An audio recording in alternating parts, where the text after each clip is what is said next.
خوش آمدید۔ 5 قسم کے لوگ۔ 5 قسم کے لوگوں سے دوستی نہ کریں۔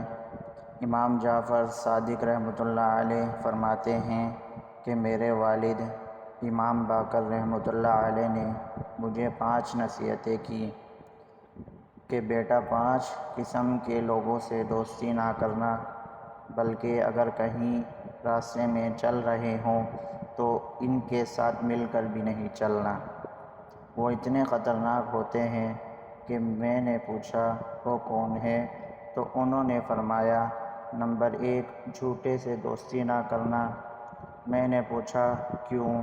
وہ فرمانے لگے اس لیے کہ وہ دور کو قریب دکھائے گا اور قریب کو دور دکھائے گا اور تمہیں دھوکے میں رکھے گا۔ میں نے کہا دوسرا کون؟ فرمانے لگے تم کسی بخیل سے دوستی نہ